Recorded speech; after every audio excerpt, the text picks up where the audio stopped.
doy paso al doctor Francisco Moreno. Muchísimas gracias por iniciar esta sesión.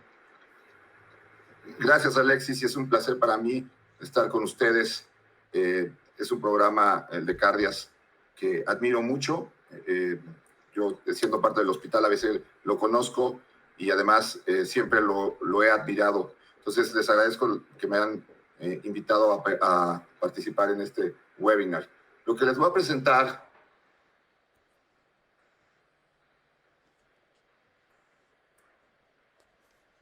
es un panorama de la situación actual del COVID y cómo lo vemos hacia el futuro. Brevemente les comento que hay dos curvas en cuanto a la presentación del COVID en los diferentes países. Esta curva es la que estamos teniendo desafortunadamente en México, que se tuvo en Italia, en España, en ciudades como Nueva York, en donde hay un número de casos muy rápido, en donde se van aumentando progresivamente el número de casos, sobrepasa un sistema de salud que en muchas de las ocasiones ya estaba saturado o estaba devaluado o estaba en decadencia, y entonces todo este grupo de pacientes que requieren en un momento dado un sistema de sanitario no son capaces de tener la atención adecuada, y entonces ocurren muchas muertes, como desafortunadamente ha pasado en países. El tipo de curva que quisiéramos tener es un tipo de curva en donde el número de contagiados es gradual y nunca superamos ese sistema sanitario, y por lo tanto el número de muertes es mucho menor. Estas cifras son de hace aproximadamente 6 horas. Seguramente para finales de la semana, hoy es jueves, o el lunes, llegaremos a los 7 millones de infecciones en el mundo. Es increíble pensar que esta enfermedad no se conocía hasta diciembre del 2019 y que en 6 meses hay 7 millones de personas que sabemos que están infectadas. El número probablemente pudiera ser 3 veces más que esto. Evidentemente ha sido una enfermedad que ha causado muchas muertes en todo el mundo. Llegaremos a las 400,000 para finales de esta semana y bueno, afortunadamente hay un buen número de personas que se han recuperado, y siendo en particular una plática pediátrica, es una enfermedad que ha respetado en una forma muy importante a los niños. ¿Qué ha pasado con México? Las proyecciones que hicieron en México realmente se quedaron muy por debajo de lo que está sucediendo. El modelo que se diseñó para identificar a los casos realmente ha sido un fracaso, y bueno, estamos arriba de los 100,000 casos. Seguramente si conociéramos los casos reales estaríamos alrededor de 400 o 500,000 casos de coronavirus en México, y lo mismo ha sucedido con las muertes. Ya pasamos de las 10,000, estamos en 11,000. Muchos pacientes mueren en casa sin un diagnóstico porque no tienen pruebas antes, y hay enfermos que llegan al hospital y no se les da el tiempo para realizar una prueba. Entonces también este número, pues no creo que sea tan alto como el de 5 veces pero sí probablemente unas 2 o 3 veces este número. Y desafortunadamente, por cuestiones económicas, México empieza a abrirse a la normalidad, o lo que han llamado la nueva normalidad, en el momento en que nuestra curva está en lo más alto. El día de ayer y el día de antier llegamos a los 4,000 casos. Entonces, estamos abriendo el país en el peor momento, lo que seguramente va a provocar que esta curva se prolongue por un tiempo mayor. Nosotros, desde que esta epidemia inició, tratamos de establecer protocolos para atender a estos pacientes. Fuimos viendo lo que sucedió en China, luego en Europa, luego en Estados Unidos. Estamos en constante comunicación con centros hospitalarios ahí. Todos los días y prácticamente todos los días de la semana tenemos un webinar diferente con ya sea la Sociedad Europea de Infectología o con Emory o en el Clinic de Barcelona, donde tratamos de unificar cuáles son los criterios, cuáles son los tratamientos que realmente han ido cambiando conforme ha pasado el tiempo. Este es el virus, es un virus complejo, muy chiquito, no se ve, y eso ha hecho que si no se ve el enemigo, mucha gente no crea en el enemigo. Se está buscando una vacuna que trate de alterar lo que es esta parte, que es la parte virulenta del virus, que es la proteína S, y parece haber avances en esa situación. La enfermedad es primariamente respiratoria. Los síntomas más comunes son fiebre, tos, fatiga, La tos habitualmente seca, aunque en ocasiones puede producir algo de secreción, y este dato es muy importante. La falta de aire debe hacer que la persona acuda al hospital. Desafortunadamente, la enfermedad tiene un espectro enorme, desde personas que pasan asintomáticas toda la enfermedad hasta personas que tienen una inflamación crítica y fallecen. Eso ha hecho que la enfermedad se pueda contagiar en personas que nunca saben que tienen la enfermedad, antes de que tengan síntomas e incluso después de que tengan síntomas. Entonces, ha sido imposible lograr un control epidemiológico de esta enfermedad. La mejor medida que hay para controlar la enfermedad es el confinamiento, y bueno, en un país como el nuestro, en donde los problemas económicos están a la orden del día, pues eso ha sido más complicado. Recuerden siempre entonces que vamos a tener casos asintomáticos, que van a ser un porcentaje grande de los pacientes que hay. Incluso en el caso pediátrico, esta parte del triángulo podría llegar hasta este sitio, y vamos a tener casos sintomáticos. De los casos sintomáticos, el 80% van a ser casos que tienen una infección moderada, una infección leve, y pues lo que vemos en el hospital es nada más esta punta del triángulo. Desafortunadamente, lo que sucede es que son muchos casos al mismo tiempo, y entonces tienes muchos pacientes al mismo tiempo que requieren una atención que no es solamente camas. Aquí en México se ha dicho que todo el tiempo hay camas para atender pacientes en el hospital, pero lo que se necesitan son camas de terapia intensiva con intensivistas que sepan manejar esta situación, lo cual no es fácil, son entrenamientos prolongados. El manejo de un ventilador es un manejo muy complejo, entonces por eso hay una mortalidad tan alta en lugares donde no tienen experiencia para tratar esto. Y bueno, en resumen, la infección se caracteriza por dos fases: una fase en donde hay una gran exposición de virus, y hay una fase en donde hay una gran reacción inflamatoria.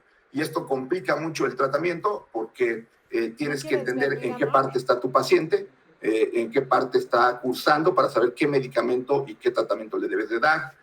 Nosotros ya reportamos la experiencia del hospital en los primeros 50 casos que tuvimos, y los dividimos en enfermedad leve, aquellos que no requirieron internarse en el hospital, y enfermedad severa, aquellos que requieren estar en el hospital pero no requieren un ventilador, y enfermedad crítica. Y en base a eso quiero presentarles más o menos cuál es la epidemiología, cuáles son las características de los pacientes mexicanos que son atendidos aquí en México. La mayor parte de ellos son pacientes de edad avanzada, 60 años en adelante. 60 años parece ser la edad en donde empieza a haber más complicaciones. Es más frecuente en hombres que en mujeres. Entendamos que la enfermedad, la infección por COVID se presenta igual en una mujer que en un hombre. Es decir, tenemos la misma susceptibilidad los hombres que las mujeres. Lo que sucede es que a los hombres nos va peor que a las mujeres. Las mujeres tienen cierta protección por su sistema de presión arterial que hace que no sean tan sensibles a esta situación. Y el índice de masa corporal ha sido una constante, un problema constante en nuestro país. La mayor parte de los pacientes que tenemos ingresados en el hospital, incluso intubados, han sido pacientes que, a pesar de la edad, lo que tienen es obesidad. Índices de masa corporal arriba de 30 se habla de obesidad. Entonces esto ha sido complejo. Otra situación que también es compleja en el manejo de estos pacientes es que no todo el mundo tiene una prueba de PCR positiva. El porcentaje de PCR, o sea, de prueba diagnóstica positiva, es alrededor del 85-88%. Entonces llegan pacientes que tienen todo lo que parece COVID, pero tienen la prueba negativa. Y eso complica el manejo, porque esos pacientes los tienes que meter en un área en donde ni sea COVID, pero tampoco sea un ala general. Si lo metes en el área general y tiene COVID, va a contagiar a todos los pacientes. Si los metes en el área de COVID y no tiene COVID, se va a acabar sobreinfectando por COVID. Entonces, el no tener el 100% de seguridad en una prueba complica también el manejo de estos pacientes. Esta es la tomografía característica del paciente que tiene COVID. Esta es una tomografía normal. Esta es la tomografía de un paciente con COVID. Y hablamos de que tiene una imagen en vidrio despulido. Imagínense que rayan la ventana de su casa. Así se ve el pulmón. Esta es una zona inflamatoria. Si ustedes ven una imagen de esta en este momento, esto es COVID hasta no demostrar lo contrario, y tienen que por lo menos tener un área en donde manejen estos pacientes que no vayan a contagiar a los demás. Más o menos el tiempo de síntomas antes de que lleguen al hospital es de 7 días, y exámenes de laboratorio pues son bastante inespecíficos. Hay algunos que nosotros hacemos muy en especial para el tratamiento, como la interleucina 6, no voy a detener mucho aquí porque es una cuestión más de tipo médica, pero lo que sí quiero que vean es este cuadro, porque esto es muy importante para entender lo que pasa con esta infección. Los pacientes pueden llegar con neumonía severa, se les ponen altos flujos de oxígeno, se les da tratamiento, se les hidrata, mejoran y se pueden ir a su casa más o menos después de una semana de estar en el hospital. Sin embargo, si estos pacientes no evolucionan en forma adecuada, requieren entonces de un ventilador. Y si requieren de un ventilador, la estancia hospitalaria pasa a 3 semanas. Entonces, ¿cuál es el problema que tenemos actualmente?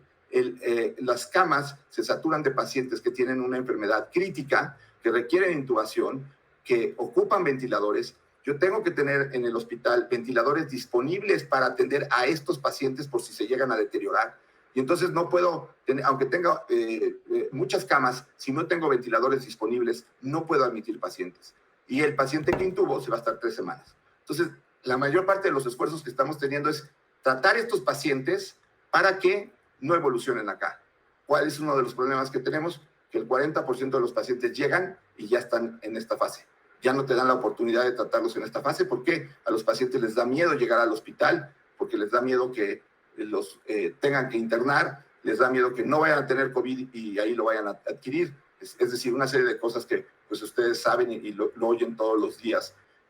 Existen pruebas diagnósticas para estos pacientes. Una prueba de ellas es el aislar el virus o de determinar que la persona está eliminando virus a través de la nariz o de la faringe, y esto se hace a través de una prueba que se llama PCR.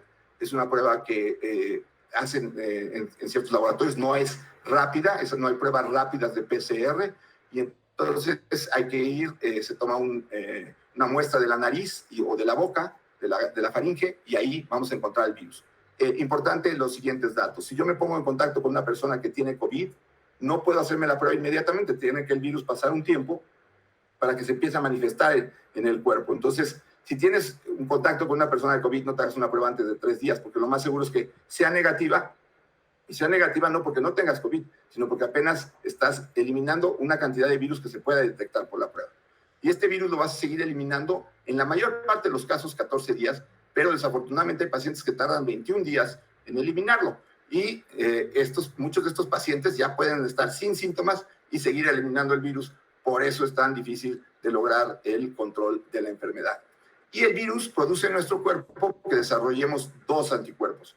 Uno que se llama IgM. Las pruebas rápidas lo que intentaban era, a través de la detección de este anticuerpo, hacer una prueba rápida que pudiera detectar quiénes estaban enfermos.